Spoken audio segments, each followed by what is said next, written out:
Akina mama, jeshi kubwa. Amen. Tusimame kwa ajili ya kazi ya Bwana. Amen. Tusichoke. Amen. Tusichoke, maana unapochoka ndio unakuta tena majira yameisha. Mungu wetu hachoki kwetu. Kwa nini tuchoke? Tusimame kwa ajili ya kazi yake. Chochote kile unachosikia Mungu anakuita nacho, ni vizuri kufanya kwa wakati. Bwana Yesu asifiwe. Ukisikia mwito usikae kimya, maana ndio nafasi hiyo Mungu amekupa. Haleluya. Yesu ni mwema. Yesu anafanya kwetu na anafanya muda wote. Hajawahi kutulia kwa ajili yetu. Bwana Yesu asifiwe. Haleluya. Ujumbe wetu, neno kuu la leo, kama walivyoanza kutangulia kuzungumza, ni Mambo ya Nyakati wa Kwanza sura ya 16 mstari wa 29. Bwana Yesu asifiwe.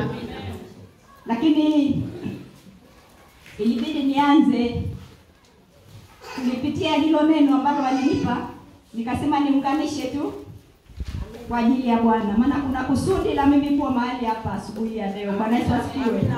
Haleluya. Naomba tusome Mambo ya Nyakati wa Kwanza 16 hiyo, kuanzia mstari wa 25 hadi 30. Kisha tutasoma Ezekiel 22:30, lakini tutapeana kwa utaratibu. Haleluya. Amen.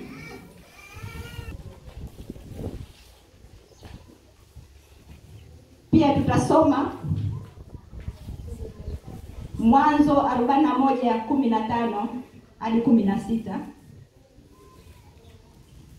Tutaenda mpaka Wafalme tena, Wafalme wa Kwanza 17 mstari wa 8 hadi 13. Bwana Yesu asifiwe. Amina. Lakini kama ikimpendeza Mungu tunamalizia na Isaya 1:14 hadi 17. Hili neno kuu asema, mpeni Bwana utukufu wa jina lake. Nilitafakari sana huu ujumbe. Kwa kweli ni mzito. Tutauchukulia tu kiurahisi rahisi kwamba tunasifu, kama hapa tunasifu, tunarukaruka, tunafanya nini, lakini hapana. Kuna kitu nyuma yake ambacho kimejificha. Bwana Yesu asifiwe. Amen. Ujumbe huu ukiusoma na kutafakari kwa makini, unakumbusha hasa kwa msisitizo tumemsahau Mungu. Bwana Yesu asifiwe. Tusijione tu wakamilifu. Bado tunamhitaji Mungu kwa nguvu zote. Tusikae tu tukasema okay, ile level tuliofikia tunaye Mungu. Unaye Bwana ukabweteka, hapana. Wasema pale ambapo unajiona wewe ni mshindi, wewe una kila kitu, ndipo ambapo utakapoanguka. Kwa hiyo tusijisifu. Tuwe makini kwa yale tunayoyatenda. Bwana Yesu asifiwe. Maana pale unapojiona uko sawa, ndipo Mungu na yeye anapitisha vya kwake. Haleluya. Kwa hiyo tusilale, kwa sababu hata Yesu mwenyewe hajalala na hata sasa yuko macho kwa ajili yetu. Bwana Yesu asifiwe sana. Haleluya. Amen. Ujumbe huu ukiusoma na kutafakari kwa makini, unakumbusha hasa kwa msisitizo tumemsahau Mungu. Hatutendi vya Mungu. Tunajishughulisha na vya kwetu zaidi kuliko vya Mungu. Tugeuke, tushuke miguuni pake, tutetemeke mbele zake. Bwana Yesu asifiwe. Amina. Bwana Yesu asifiwe sana. Amen. Naomba tusome Nyakati hiyo kuanzia huo mstari wa 25 mpaka 30. Nyakati wa Kwanza 16. Nani anaweza katusomea au nisome? Soma mama. Biblia inasema, kwa kuwa Bwana ni mkuu, mwenye kusifiwa sana na kuhofiwa kuliko miungu yote. Maana miungu yote ya watu si kitu, lakini ndiye aliyezifanya mbingu. Heshima na adhama ziko mbele zake, nguvu na furaha zipo mahali pake. Mpeni Bwana, enyi jamaa za watu, mpeni Bwana utukufu na nguvu. Mpeni Bwana utukufu wa jina lake. Leteni sadaka mje mbele zake. Mwabuduni Bwana kwa uzuri wa utakatifu. Tetemekeni mbele zake nchi yote. Naam, ulimwengu umethibitika usitikisike. Amen. Bwana Yesu asifiwe. Umeona huo ujumbe sio wa furaha kwetu. Tunatakiwa tunyenyekee, tunatakiwa tushuke kwa ajili ya Bwana. Kila wakati tusijione sisi tunajua kila kitu, hapana. Bado sana. Tunahitaji kujifunza kama wanafunzi wake walikaa pembeni yake kila wakati na walijaribiwa, sisi ni nani? Bwana Yesu asifiwe. Tunahitaji tumsikilize sana Mungu. Haleluya. Wakati najifunza haya pia mwanzo kuna ambayo niliwaza pia nikajipa jina la Mungu anapotaka kusema na Mungu na mtu ana njia tofauti. Bwana Yesu asifiwe. Amen. Mungu anasema na mtu, anapotaka kusema na mtu anaweza kutumia ndoto au maono. Bwana Yesu asifiwe sana. Amen. Haleluya.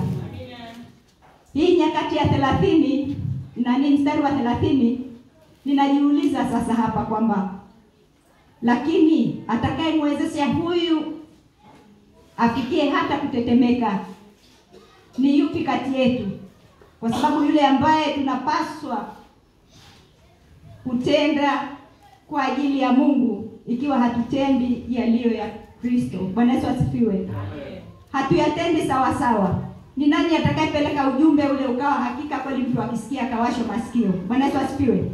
Tuna kitu cha kutafakari hapa kwenye hili neno. Haleluya. Tunatakiwa tugeuke, tunatakiwa tusimame. Lakini tunasimamaje? Tunahitajika tushuke kwa toba. Usijione tumekamilika. Haleluya. Bwana Yesu asifiwe sana. Tumlingane Mungu. Tumsikilize Mungu. Tushuke tuombe zaidi na zaidi. Atupe masikio tusikie. Yamkini atusikii. Bwana Yesu asifiwe. Tunahitaji kusikia sauti ya Mungu. Unaposikia sauti ya Mungu utajua hapa nasikia sauti hii ni ya nani ili kuongoze. Bwana Yesu asifiwe sana.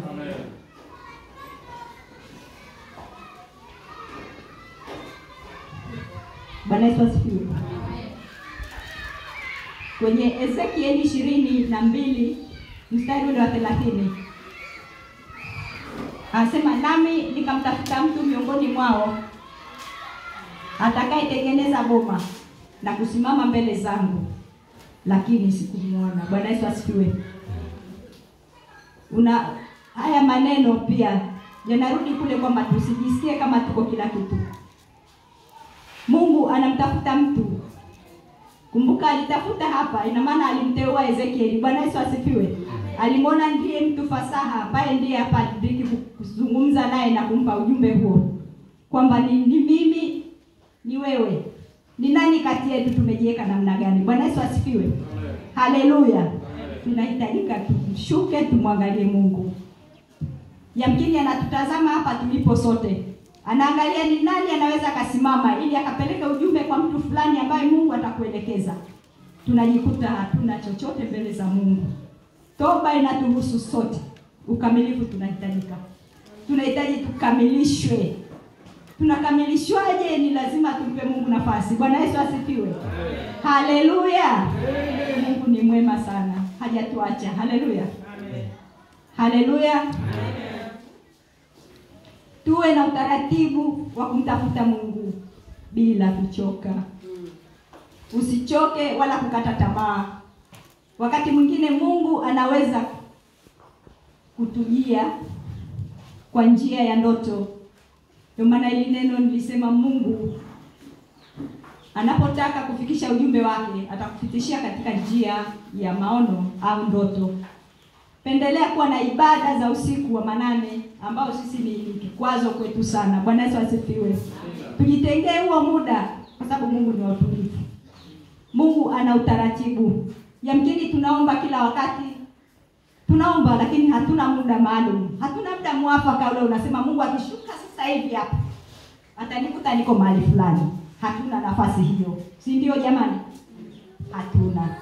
Tunahitaji tuwe na muda mwafaka wa kuzungumza na Mungu. Ili Mungu na yeye atukumbuke aseme huu muda huu kuna mtu fulani mahali fulani, ngoja nishuke sasa. Nimsikilize anataka kusema nini. Bwana Yesu asifiwe. Haleluya. Mungu ni wa utaratibu. Wakati mwingine Mungu anaweza kukujia kwa njia ya ndoto. Pendelea kuwa na ibada za usiku kwa manane. Jitahidi kumwomba Mungu akuwezeshe. Nazungumzia kuwezeshwa kwa sababu bila hivyo seriously hatuwezi. Usingizi ule wakati unaposema sasa huu ndio muda wangu, kuna usingizi fulani hivi kama Dodoma njoni. Bora Dar es Salaam tunapigwa na joto mchana, tunapigwa usiku, lakini kule usiku ina change. Ndio wakati mtu analala.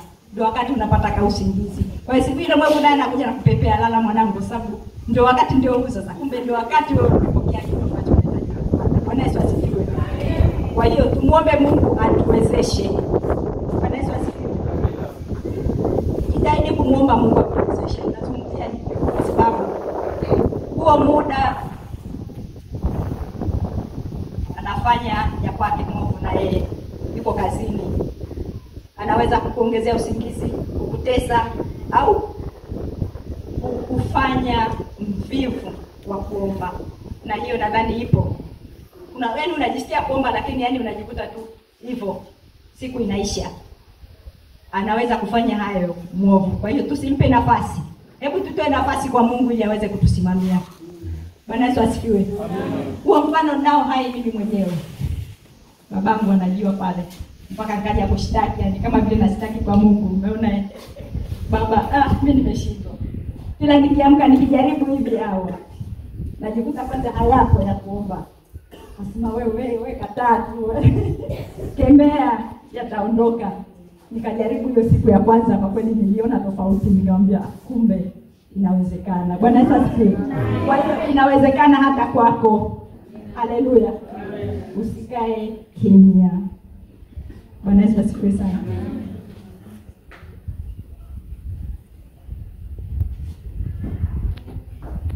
Haleluya.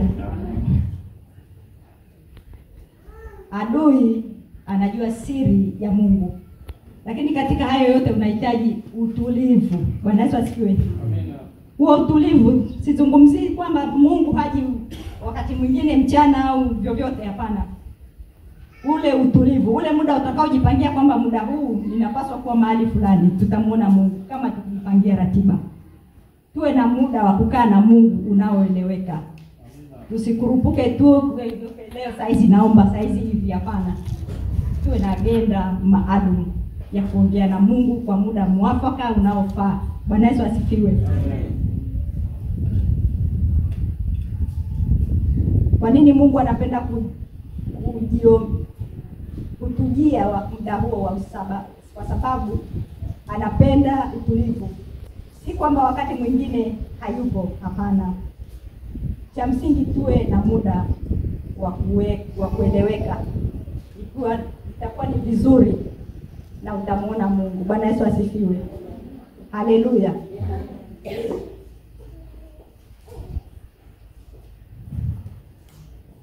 Naomba tusome Wafalme wa kwanza 19 mstari wa 11 hadi 13.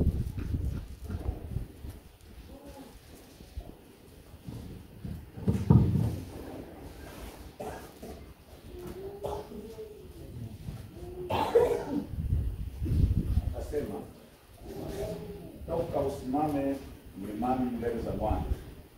Tazama Bwana akapita. Upepo mwingi wa nguvu kaipasua milima. Kaivunja miamba mbele za Bwana. Lakini Bwana hakuwamo katika upepo ule. Baada ya upepo, tetemeko la nchi. Lakini Bwana hakuwamo katika ile tetemeko la nchi. Baada ya tetemeko la nchi kawa na moto, lakini Bwana hakuwamo katika moto ule. Na baada ya moto sauti ndogo ya utulivu. Kawa Elia aliposikia, alijifunika uso wake kwa mavazi yake, akatoka, akasimama malangoni mwa pango. Tazama sauti ikamjia kusema, unafanya nini hapa Elia? Bwana Yesu asifiwe. Amen. Haleluya. Ndio maana nasema Mungu ni wa utulivu. Anapenda utulivu. Historia ya Elia ukisoma huku nyuma unaona safari zake. Ndio hao watumishi wa Mungu walipewa nafasi, walipewa uwezo wa kufanya chochote. Bwana Yesu asifiwe. Lakini nikigeuka nikiangalia kwamba Mungu hakuruhusu afanye uharibifu. Amen. Mungu hakuruhusu afanye uharibifu bali wamtangaze yeye. Lakini hasira ya Elia alikuwa anafanya chochote. Bwana Yesu asifiwe. Akikasirika anaweza kaamuru chochote na kikafanyika. Anaweza akakwambia leo unyanyuki. Haleluya. Bwana Yesu asifiwe. Kwa hiyo Mungu anapotaka kuzungumza na wewe, anahitaji kuzungumza katika hali ya usafi. Bwana Yesu asifiwe. Amina. Tunahitaji kuwa wasafi, tushuke kwa toba. Tumwombe Mungu atusafishe. Tumeona Elia hapa. Mungu alimsafisha. Ninaweza kusema alimsafisha kwa sababu alikotoka alifanya aliyoyafanya. Na hata safari zake za kukimbia alikuwa anakimbia kwa yale mwenyewe alitenda, lakini akamdhuru pia. Kumbuka pale hata aliposema mvua itakauka haitanyesha miaka kadhaa. Yeye na yeye akawa ni sehemu ya mwathiriwa. Bwana Yesu asifiwe. Lakini kwa sababu alikuwa na kitu cha Mungu anapaswa aendelee. Mungu aliendelea kumlinda. Mungu alimletea chakula, Mungu alimletea maji, na hata akamuelekeza mahali fulani aende akalishwe huko. Bwana Yesu asifiwe. Amen. Tunahitaji tusimame, tunahitaji utulivu.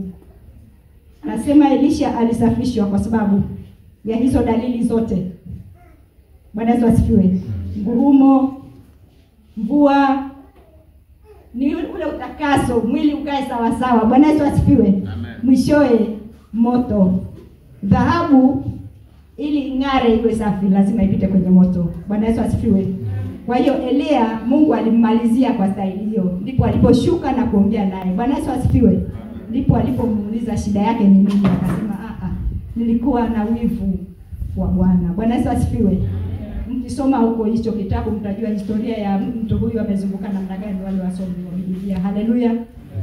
Bwana Yesu asifiwe sana.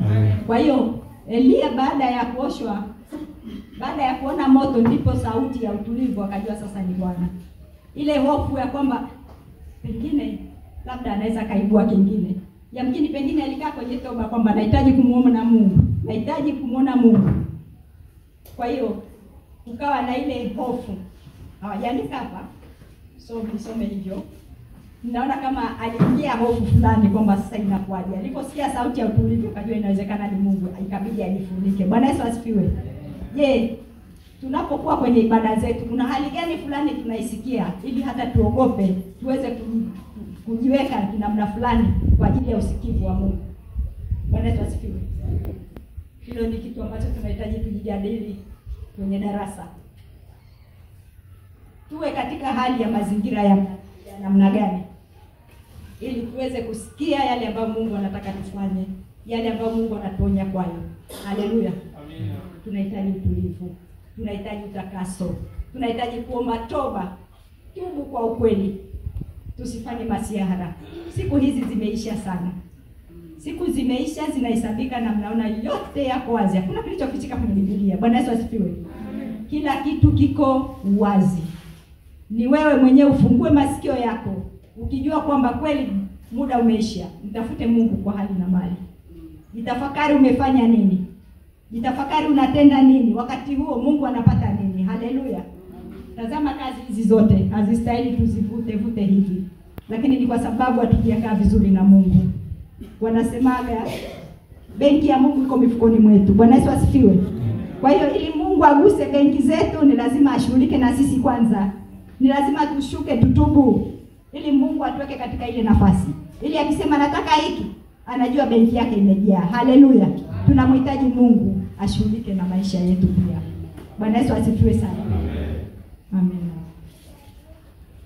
Kuna wakati utasikia maumivu ya moyo. Mtumishi wa Mungu, usilale. Usikae kimya. Ni wakati wa kuomba amani. Inawezekana amani katika familia yako. Inawezekana kwa ndugu waliokuzunguka. Unahitaji kuomba amani. Hizo sio dalili njema. Kaa vizuri na Mungu. Simama vizuri na Mungu.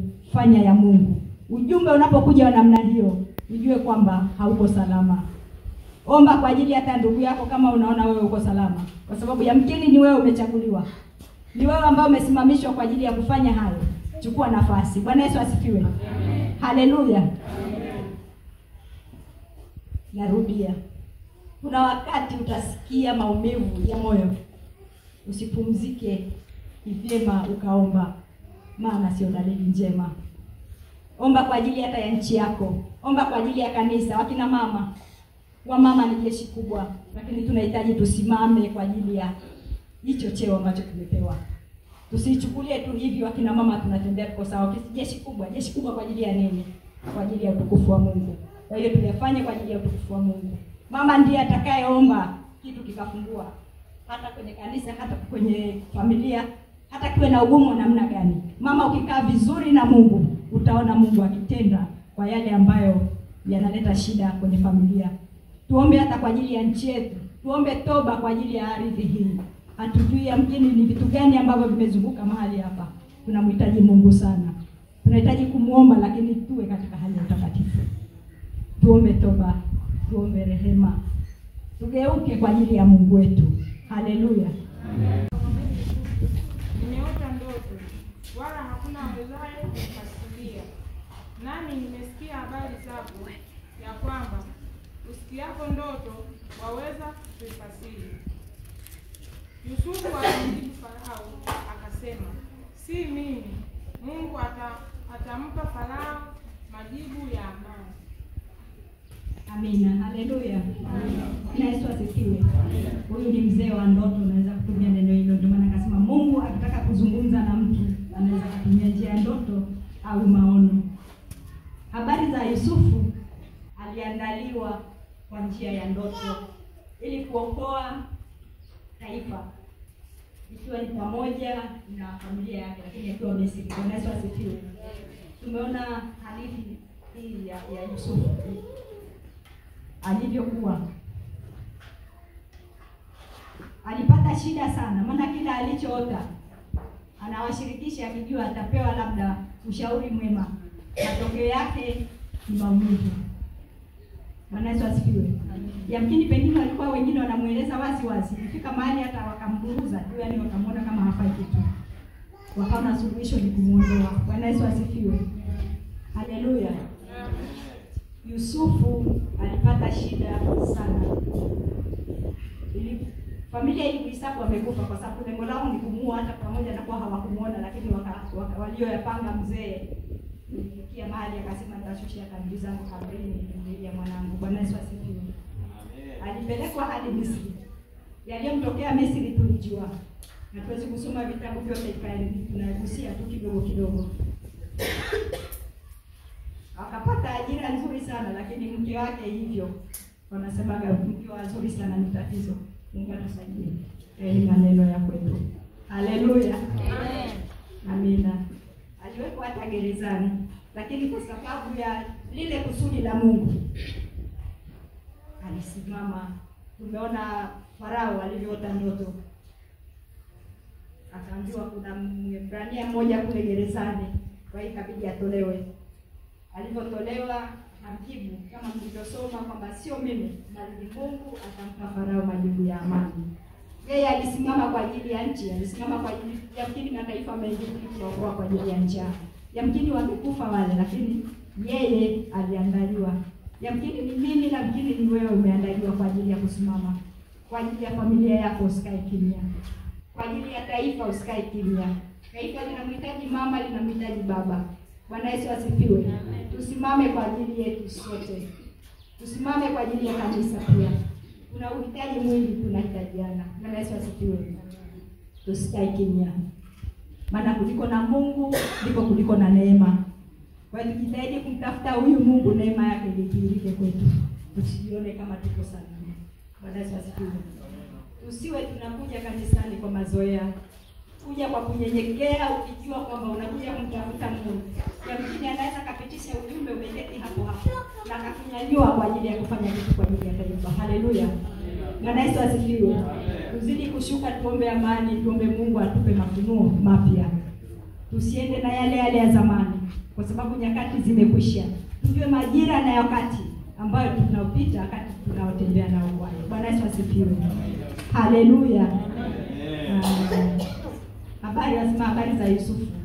Aliandaliwa kwa kupitia hizo ndoto. Naomba tupate hapo. Narudi kwa kina mama. Bwana Yesu asifiwe. Tunasema wamama ni jeshi kubwa. Leo ni siku yetu katika Bwana. Amen. Mungu awabariki. Hongereni kwa ujenzi. Hongereni kwa ulezi. Nasema mama analea kanisa. Mama analea familia. Mama ndiye anayesimama kwa ajili ya nchi. Maombi yako ndio yanafanya nchi iwe na amani. Haleluya. Mama akipiga magoti hakuna kinachoharibika. Kwa hiyo tunatakiwa tukae katika hali ya utakatifu. Unalo jukumu la kulea kanisa, lakini mchungaji ataendelea kutuchunga. Mchungaji ndiye anayetuangalia sote kwa pande zote. Bwana Yesu asifiwe. Amen.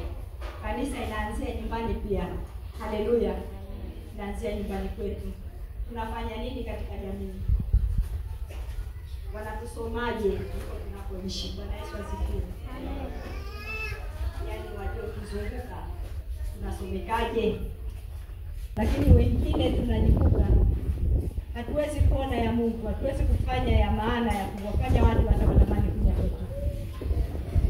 Umbea tunaongoza sisi, kuna mama na sifa hizo nzuri. Nasengenya ni kwetu. Lakini Mungu bado anakusudi na sisi. Bwana Yesu asifiwe. Mungu anakusudi na sisi. Lipo tumaini. Lipo tumaini kwa Bwana. Tusione tu kama yote nimefanya hili nimefanya lile, lakini bado lipo tumaini. Mungu anatuhitaji.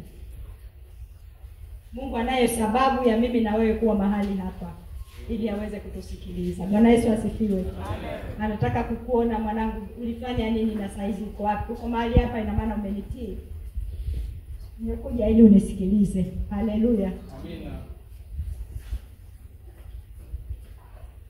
Mwingine wewe ni miongoni wa wale ambao Mungu anawatafuta. Mahali hapa Mungu si ajabu anapita ni operation. Anaangalia ni nani anaweza akasimama kwa ajili ya hayo yote. Bwana Yesu asifiwe. Lakini tunapaswa tuombe toba. Tuombe toba kwa dhamira ya ndani. Huo ndio msingi. Bila toba haiwezekani kumsogelea Mungu. Tunahitaji tujisafishe, maana kila wakati tunapita katika njia nyingi ambazo hazifai. Tunamhitaji Mungu. Tunahitaji tuombe toba. Tunamsogelea kwa toba na rehema. Ombea waliokuzunguka, ongea na jamii yote inayokutazama. Waombee tu. Omba. Pengine unaweza kusababisha kitu fulani kikabadilika mahali pale. Hawawezi kujua wakati, lakini wataisoma namba baadaye. Kwamba yamkini kuna mtumishi wa Mungu hapo, kwa sababu kusudi la Mungu likitimia atakusogeza mahali pale, watasikumbe yule mtumishi alikuwa anafanya kitu fulani. Tayari jina litakuwa limesimama. Tayari Yesu ataendelea kutukuzwa kwamba hakika huyu ndiye anayepaswa kuabudiwa. Huwezi ukapata ujumbe tu hivi katika hali ya kawaida. Ni lazima ufanye kazi. Ni lazima ufanye ya Mungu. Lazima uwe msafi. Mungu anakusogeleaje? Anakuleteaje ujumbe? Wakati sisi wenyewe tumeachia tu tunafanya ya kwetu. Ni lazima tumwangalie Mungu kwa karibu zaidi kwa toba. Toba ndio itakayomshusha Mungu na kuweza kuachilia cha kwake ambacho anataka uwe nacho. Bwana Yesu asifiwe. Amen.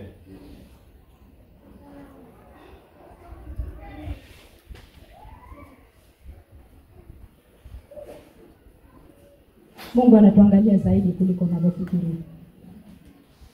Kwa kina mama, hebu naomba mama mmoja sasa. Tena anisomee Wafalme wa kwanza mstari wa sura ya 17 mstari wa 8 hadi 13. Kwa mama jeshi kubwa tupo. Tumebeba jembe, tumebeba panga. Naomba mmoja atusomee.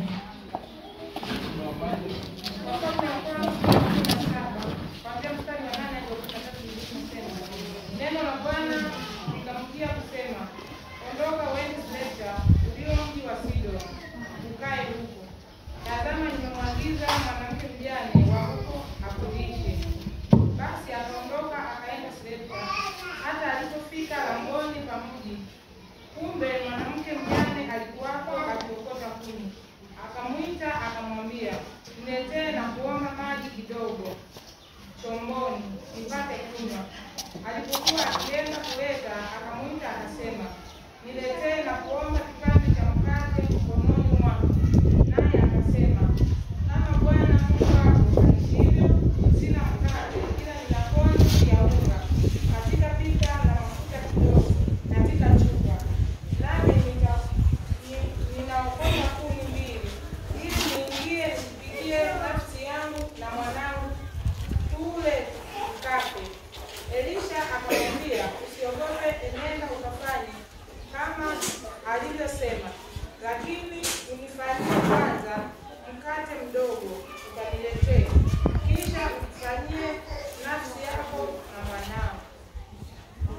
Amina.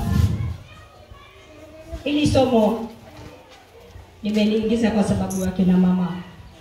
Sisi kama wakina mama tuna uvumilivu kiasi gani? Bwana Yesu asifiwe. Haleluya. Amen. Tuna uvumilivu kiasi gani? Huyu mama alikuwa ni mjane. Historia ya nchi ile ndio ile laana ambayo ilitamkwa, jamaa akawa anaendelea kusonga mbele, lakini naye alikuwa anapata joto ya jiwe. Bwana Yesu asifiwe. Amen. Kama ni njaa iliwakuta wote, aliyeombea njaa na ambao hawakuombea. Sasa huyu mama alikuwa hana kitu, alibakiwa na hiyo konzi kidogo tu. Yamkini alikuwa anaona kwamba sasa ni kila tukimaliza hapa tunasubiri tu kifo kije, kwa sababu akiba yake yote iliisha, hakuwa na chochote tena katika yeye na mwanae kwa ajili ya kula ili maisha yaweze kwenda. Ilikuwa pale ni mwisho. Lakini anatokea mtu kama mzee wangu hapa. Ndio jina lako Baba yenu. Najua mwenyewe na jina lako. Bwana Yesu asifiwe. Amen. Anaweza akatokea baba hapo akaja hodi hodi. Saa hizo huyo mama alitoka kutafuta vikundi vyake ili apike ale na mwanae. Njaa imekuwa kali. Yamkini walikuwa nasogeza muda ili angalau siku zisogezogee, kwa sababu ukiangalia chakula ndio hicho. Sasa njaa imeuma, imekuwa kali, hakuna namna, inabidi apike. Bwana Yesu asifiwe. Sasa anatokea baba hapa. Wasema nahitaji maji. Kabla amletee maji, aambia mletee na kitu chochote nile. Akamwambia bwana wangu, ninacho kitu kidogo tu ndani mwangu. Hivi hapa hivi unaziona hizi kuni, naenda kuandaa ili ile na mwanangu tumsubiri Mungu siku atakapotuita. Anakuambia wewe nipe tu kwanza nile. Imagine kama huna Mungu unatoa? Huwezi kutoa. Ndio maana tunaambiwa tukae vizuri na Mungu. Siku ya baraka hutaijua. Mungu anaweza kuagizia mtu yoyote ili atakichaa akamwagiza kwako. Lakini kwa sababu huna majira na wakati wa kufanya hayo, wa kumkaribia Mungu, huwezi kujua kwamba yule alikuja kwa kusudi gani. Bwana Yesu asifiwe. Mungu anaweza akatuma mlevi, anaweza akatuma hata mtoto mchanga tu. Lakini kwa sababu umekaa kwa utulivu wako, ukajua kwamba huyu ni mtoto au huyu ni ujumbe umeletwa. Bwana Yesu asifiwe. Tunahitaji kuwa watulivu mbele za Mungu wakati wote. Haleluya. Amen.